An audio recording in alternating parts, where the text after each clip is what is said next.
Pour la première fois, Jean-Paul Sartre a accepté d'accorder une interview à un programme de télévision. Cette interview a été réalisée à Rome par Bernard Brumer, quelques jours après la mort du secrétaire général du Parti communiste italien, M. Togliatti. Comme vous le verrez et l'entendrez, à la faveur de cette interview, Jean-Paul Sartre exprime son admiration non seulement pour M. Togliatti, mais également pour le Parti communiste italien qui se trouve être le parti communiste le plus puissant d'Occident. C'est une pièce que nous versons au dossier. Celle-ci nous aide à bien des égards à mieux comprendre la conception que l'un des plus grands philosophes de ce temps se fait de la démocratie.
Jean-Paul Sartre, vous avez eu l'occasion de rencontrer Palmiro Togliatti à plusieurs reprises et de vous lier d'amitié avec lui.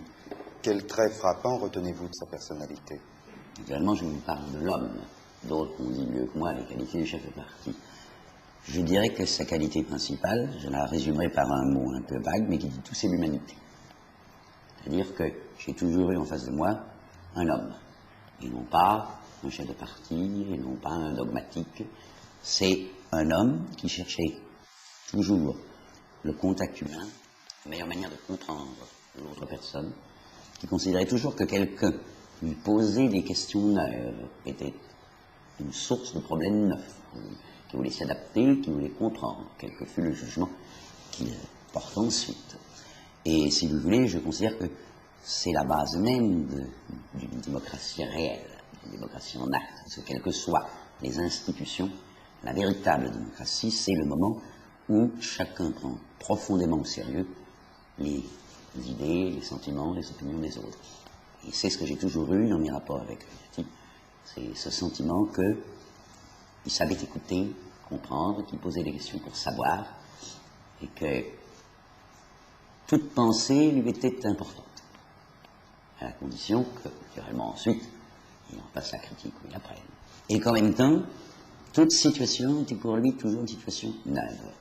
Comme si à la fois il l'abordait avec toute son expérience de chef et tous ses principes, ses méthodes de recherche marxistes, et comme si à la fois il se trouvait devant elle, comme devant quelque chose qu'il fallait approfondir par l'expérience, presque sans armes d'abord. Ce sont les qualités principales qu'on peut espérer d'un homme. Ce sont des qualités très rares chez un chef. Sur ce point, croyez-vous au rôle décisif d'un homme sur les destinées d'un parti?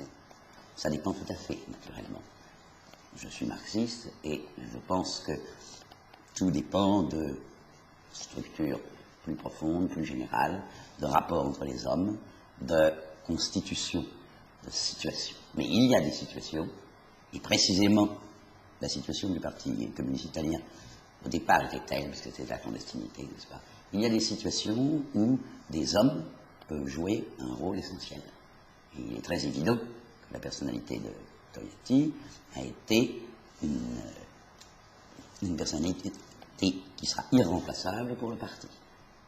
Il a été l'homme de cette période et le parti n'aurait pas été ce qu'il est sans lui. Donc je crois, dans des circonstances données, dans des limites données, à une action très considérable d'une personne sur un parti ou sur un groupe social. Si vous étiez italien, seriez-vous inscrit au Parti communiste? Après avoir lu le Promemoria, je vous dis oui. Parce qu'il n'y a pas une ligne de ce texte très important, qui est à la fois comme le testament de Togliatti, puisqu'il a terminé juste avant de tomber frappé à Yalta, et en même temps un point de départ pour une foule d'activités neuves. Il n'y a pas un point de ce programme avec lequel je ne serais d'accord. En fait, vous adhéreriez au Parti communiste dans la mesure où il comporterait dans sa plateforme d'action des points qui vous paraissent essentiels. Je parle. Oui, pour rejoindre le socialisme, et pour rejoindre un socialisme qui soit vraiment la liberté pour l'homme et non pas la contrainte. Dans la presse, vous avez parlé de l'intelligence, de la lucidité d'esprit des dirigeants communistes italiens dans l'application des méthodes marxistes.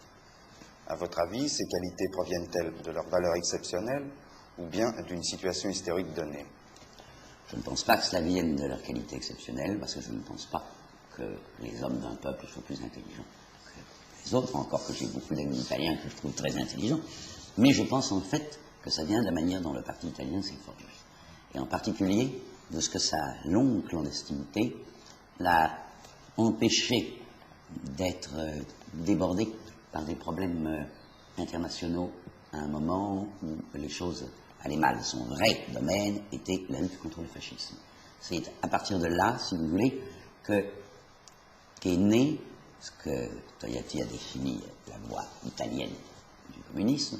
C'est à partir de ce début déjà, lorsqu'ils étaient presque coupés du monde, qu'ils étaient seuls, en liaison certainement avec les autres partis, mais malgré tout avec des tâches particulières. C'est là, je crois, que s'est affirmée cette souplesse d'esprit, cette adaptation aux circonstances qui constitue la grande intelligence et la lucidité du parti. Dans une certaine mesure, on pourrait dire que le Parti communiste italien est né d'une situation privilégiée dans la mesure où les militants ou les sympathisants du parti avaient la notion de combattre une classe et non un envahisseur comme cela s'est passé pour le reste des partis communistes d'Europe. D'une part, c'est ça, et aussi dans la mesure où il représentait la nation, à partir d'un certain moment, c'était de plus en plus clair, contre un groupe d'intérêts qui perdait justement cette nation. Après tout, quand Togliatti est venu au pouvoir après 1945, dans le gouvernement, c'était un parti national, un parti auquel on n'a jamais pu, même de mauvaise foi, reprocher d'être un parti qui n'est pas à la fois international, d'une part, mais profondément national de l'autre, parce qu'il a forgé la nation italienne, dans une certaine mesure. À votre avis, quel est le problème crucial du moment pour le mouvement communiste international? À mon avis, c'est deux choses, c'est de préserver l'unité dans la diversité, c'est-à-dire d'affirmer en effet des voies différentes selon les partis et les problèmes, et en même temps de tout faire pour qu'il n'y ait pas une cassure à l'intérieur qui créerait à ce moment-là deux groupes antagonistes et il y aurait des troubles et des scissions à l'intérieur de chaque parti.